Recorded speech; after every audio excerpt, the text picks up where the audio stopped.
Good afternoon, my dear student. I am Ram Babu Tiwari, assistant professor Prayag विधि महाविद्यालय मवैया नैनी प्रयागराज।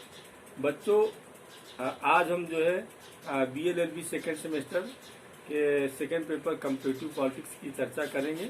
इसके पहले हमने जो है जो अप्रोचेज हैं, अप्रोचेज के बारे में हमने आप लोग भी चर्चा किए थे। तो अभी तक हमने जो है ट्रेडिशनल अप्रोच की अभी तक हम आप लोग बीच में चर्चा कर चुके हैं और अब हम जो है मॉडर्न अप्रोचेज की चर्चा करेंगे। मॉडर्न अप्रोचेज माने आधुनिक दृष्टिकोण। तो इसके पहले हमने आप लोग बताया था कि कैसे हमारे राजनीतिक जीवन में, राजनीतिक विज्ञान में किस प्रकार से जो है ट्रेडिशनल जो है अप्रोच मॉडर्न अप्रोच में परिवर्तित होती है। और जैसा कि हम जानते हैं कि ट्रेडिशनल मतलब परंपरागत, जैसे कि परंपरागत जो राजनीति परंपराओं पे जो संचालित हो रही थी आज के दौर में, विकासवादी दौर में, और यह जो है अपने जो है परंपरागत रूप को बिना हम छोड़े नए विकास के युग में हम अपने आप को फिट नहीं देख पा रहे थे। इसीलिए हमने परंपरागत राजनीति विज्ञान को छोड़ दिया। स्पेशली द्वितीय विश्व युद्ध के बाद 1945 के बाद एशिया, अफ्रीका और ऑस्ट्रेलिया और ये तमाम विश्व के नवोदित देशों में नए नए देशों का अभ्युदय होता है।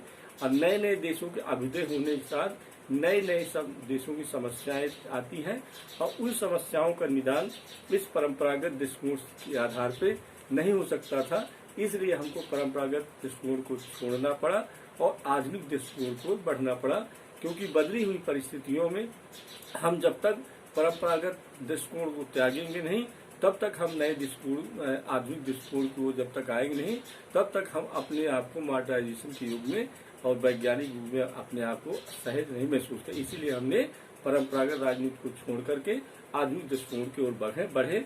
तो इसके अगर आधुनिक दृष्टिकोण के अगर प्रकृति के बारे में देखा जाए तो प्रकृति के बारे में हमारे जो है आमंड और पावेल, हमारे राजनीति शास्त्र के महान विद्वान थे आमंड और पावेल। इन्होंने कहा है कि तुलनात्मक राजनीति का आधुनिक दृष्टिकोण मोटे रूप में नई पेचीदियों को समझने, नवीन बौद्धिक परिवर्तन लाने और एक नई बौद्धिक व्यवस्था की स्थापना की प्रवृत्तियों से युक्त है।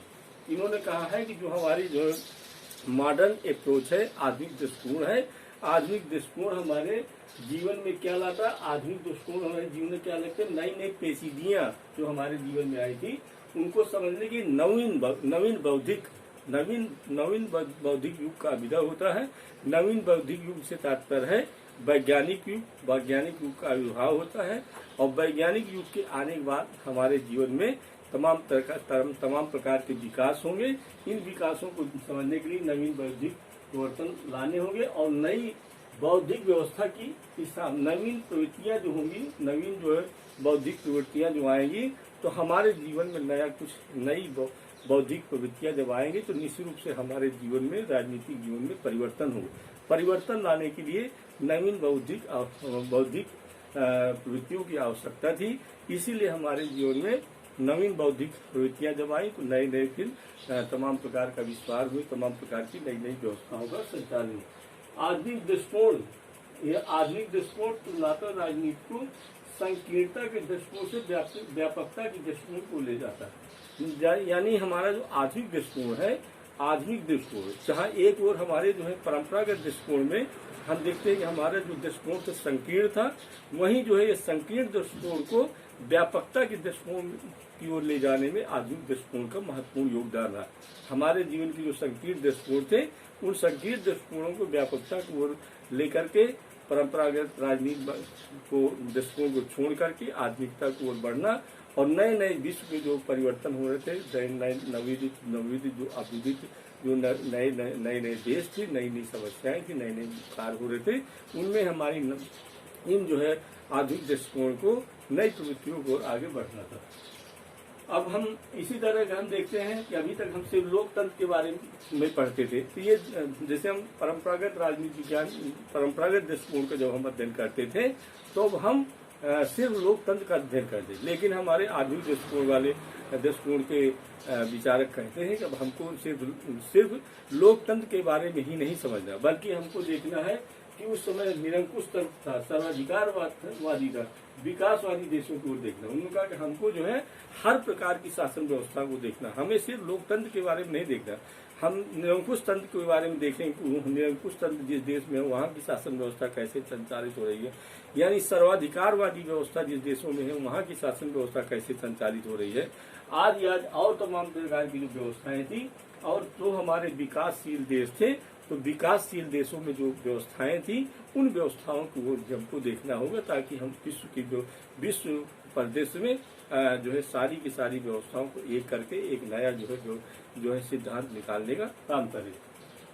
अब उसके बाद विभिन्न राजनीतिक दलों, जैसे कि हमारे देश में तमाम विश्व में विभिन्न राजनीतिक दल हैं, उनका अध्ययन करें। दबाव समूह है, निर्वाचन प्रणालियां हैं, जैसे हम विश्व में हम देखें तो विभिन्न प्रकार के राजनीतिक दल हैं। राजनीतिक दलों के बारे में पढ़ना, जैसे कि हम देखते हैं कि राजनीतिक दल है कई प्रकार के, एक दलीय व्यवस्था, कुछ देशों में एक दलीय व्यवस्था है, कुछ देशों में द्विदलीय व्यवस्था है, कुछ देशों में बहुदलीय व्यवस्था है। तो इसको भी हमको देखना होगा। तुलनात्मक राजनीति आधुनिक विज्ञान हमको ये भी दिखाने का प्रयास करता है कि विश्व में जो दलीय व्यवस्था है कि माने कौन सी दलीय व्यवस्था श्रेष्ठ है, तीनों का हम जो है कंपेरिजन में कर देखें कि विश्व में जो एक दलीय व्यवस्था जहाँ है वहाँ की व्यवस्था कैसी चल रही है, जहाँ पे द्विदलीय व्यवस्था है वहाँ की व्यवस्था कैसी चल रही है, जहाँ पे बहुदलीय व्यवस्था है तो वहाँ की व्यवस्था कैसी चल रही है। ये सब चीजों को राजनीतिक दलों के बारे में हम देखा।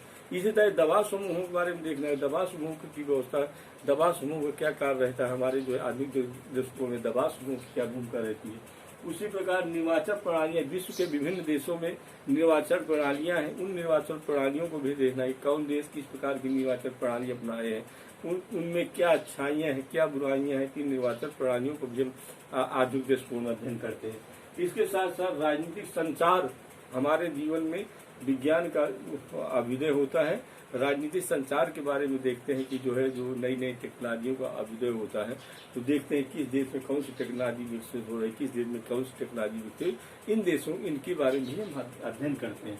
उसके साथ राजनीतिक समाजीकरण, और हम देखा जो राजनीतिक समाजीकरण, एक तरह से पूरे समाज को हम अपने पूरे समाज को एक राजनीति के माने राजनीति से जोड़ देंगे, माने पूरे विश्व की सामाजिक व्यवस्था को हम अपने राजनीतिक व्यवस्था से जोड़ करके यह देखेंगे कि विश्व की सामाजिकरण की व्यवस्था कैसे है, किस तरह से समाज संचालित हो रहा है, और नई नई बदली हुई परिस्थितियों में विश्व के परिदृश्य में जो नई नई व्यवस्थाओं का अभ्युदय हो रहा है, उन व्यवस्थाओं को भी हम देखते हैं। क्योंकि हम देखते हैं कि जब परंपरागत दृष्टिकोण में हम देखते हैं कि नई नई प्रवृत्तियों को कम देखे, लेकिन आधुनिक दृष्टिकोण उधर नई प्रवृत्तियों को ज्यादा अग्रसर कर रहा है। आगे की क्लास में हम चर्चा करेंगे। Thank you.